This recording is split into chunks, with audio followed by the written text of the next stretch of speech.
ದಕ್ಷಿಣ ಕನ್ನಡ ಜಿಲ್ಲೆಯ ಸಾರ್ವಜನಿಕ ಆರೋಗ್ಯ ಸೇವೆಗೆ ಮತ್ತೊಂದು ಮಹತ್ವದ ಬೆಂಬಲ ದೊರೆತಿದೆ. ಇಜಿಡಿಕೆ ಇಂಡಿಯಾ ಪ್ರೈವೇಟ್ ಲಿಮಿಟೆಡ್ನ ಸಿಎಸ್ಆರ್ ಉಪಕ್ರಮದಡಿ ಇಸಿಜಿ ಯಂತ್ರಗಳನ್ನು ಜಿಲ್ಲಾ ಆರೋಗ್ಯ ಇಲಾಖೆಗೆ ಹಸ್ತಾಂತರಿಸಲಾಗಿದೆ. ಮಾರ್ಚ್ 31ರಂದು ದಕ್ಷಿಣ ಕನ್ನಡ ಜಿಲ್ಲಾ ಆರೋಗ್ಯ ಅಧಿಕಾರಿಯ ಕಚೇರಿಯಲ್ಲಿ ನಡೆದ ಕಾರ್ಯಕ್ರಮದಲ್ಲಿ ಇಜಿಡಿಕೆ ಇಂಡಿಯಾ ಪ್ರೈವೇಟ್ ಲಿಮಿಟೆಡ್ನ ಮುಖ್ಯ ಕಾರ್ಯನಿರ್ವಾಹಕ ಅಧಿಕಾರಿ ಆನಂದ್ ಫೆರ್ನಾಂಡಿಸ್ ಅವರು ಜಿಲ್ಲಾ ಆರೋಗ್ಯ ಮತ್ತು ಕುಟುಂಬ ಕಲ್ಯಾಣ ಅಧಿಕಾರಿ ಡಾಕ್ಟರ್ ಎಚ್ಆರ್ ತಿಮ್ಮಯ್ಯ ಅವರಿಗೆ ಇಸಿಜಿ ಯಂತ್ರಗಳನ್ನು ಹಸ್ತಾಂತರಿಸಿದರು. ಈ ಯೋಜನೆಯನ್ನು ಉತ್ಕರ್ಷ ಸಂಸ್ಥೆಯು ಜಾರಿಗೆ ತಂದಿದ್ದು, ಕಾರ್ಯಕ್ರಮದಲ್ಲಿ ಸಂಸ್ಥೆಯ ಕಾರ್ಯಕ್ರಮ ವ್ಯವಸ್ಥಾಪಕಿ ಅರುಂಧತಿ ಹೆಗ್ಡೆಯವರು ಸಹ ಉಪಸ್ಥಿತರಿದ್ದರು. ಈ ಇಸಿಜಿ ಯಂತ್ರಗಳ ಮೂಲಕ ಜಿಲ್ಲೆಯ ಸರ್ಕಾರಿ ಆಸ್ಪತ್ರೆಗಳಲ್ಲಿ ಹೃದಯ ಸಂಬಂಧಿ ಕಾಯಿಲೆಗಳ ಶೀಘ್ರ ಪತ್ತೆ ಮತ್ತು ಚಿಕಿತ್ಸೆಗೆ ಸಹಕಾರವಾಗಲಿದೆ ಎಂದು ಪ್ರತಿನಿಧಿಗಳು ತಿಳಿಸಿದ್ದಾರೆ.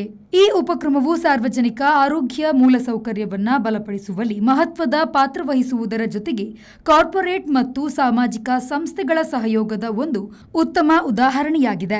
ಜಿಲ್ಲಾ ಆರೋಗ್ಯಾಧಿಕಾರಿಗಳು ಇಜಿಡಿಕೆ ಇಂಡಿಯಾ ಹಾಗೂ ಉತ್ಕರ್ಷ ಸಂಸ್ಥೆಯ ಬೆಂಬಲವನ್ನ ಶ್ಲಾಘಿಸಿ, ಇಂತಹ ಸಹಯೋಗಗಳು ಆರೋಗ್ಯ ಸೇವೆಗಳ ಗುಣಮಟ್ಟವನ್ನು ಹೆಚ್ಚಿಸಲು ಸಹಾಯಕವಾಗುತ್ತದೆ ಎಂದು ಅಭಿಪ್ರಾಯಪಟ್ಟರು. ಬ್ಯೂರೋ ರಿಪೋರ್ಟ್, ವಿ4 ನ್ಯೂಸ್, ಮಂಗಳೂರು.